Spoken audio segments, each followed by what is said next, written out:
This story is about human capital, and I'm so sure some of you will be wondering, what is human capital? You know, basically when you talk about capital, some people relate it to money, but then you can look at this story, then when you come back, I'll give you, there's actually a story on the human capital, whereby the Economic Policy and Research Center organized a dialogue in Kampala to discuss issues pertaining to human capital, trying to develop the Uganda's workforce as we strive to become a middle-income economy.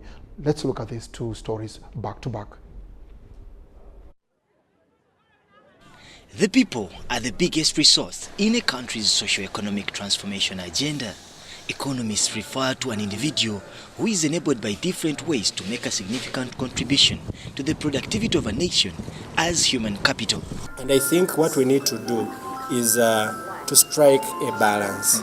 To what extent do we see ourselves harnessing this potential resource that we have? And I think in one way it has to go beyond the government. The communities and the families have a strong role to play here. Uganda has a youthful and rapidly growing population.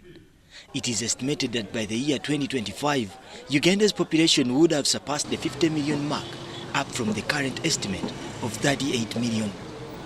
Sheila Dipio, a research analyst at the Economic Policy Research Center, clarifies that through an integrated approach, such a population could foster a country's development goals.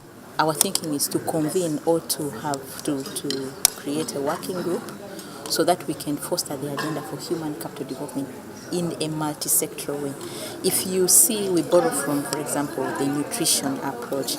Over the years, Uganda realized that when you talk about nutrition, it's not just food, it is health, it is water, it is gender, for example. At the Human Capital Dialogue in Kampala, various stakeholders from the public and private sector and civil society gave their opinions on developing Uganda's human capital. For us to meaningfully invest in our human capital, we must make sure that our households are secure and resilient. That if there is a shock, such as a flood that could wipe out someone's garden, that this family can actually bounce back. To strengthen human capital development, we can leverage on intrasectoral and also sectoral cooperation. But the problem is, as per now as we speak, we don't have that intersectoral cooperation.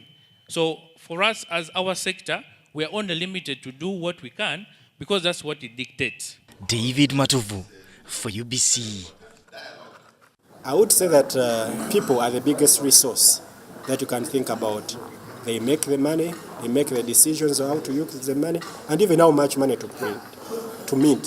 So, in other words, human capital, we look at an individual who is enabled by way of being healthy, by way of being educated, by way of being skilled, to make a contribution to the productivity of the country, in a way of making jobs, in offering a service, being in trade. And these people, the argument is that have to be prepared. So human capital, we refer to the individual as the center of the effort. How do we make this person be transformed from being with a lot of potential to actually harnessing and making a contribution out of that potential? So that transformation is what we are calling human capital.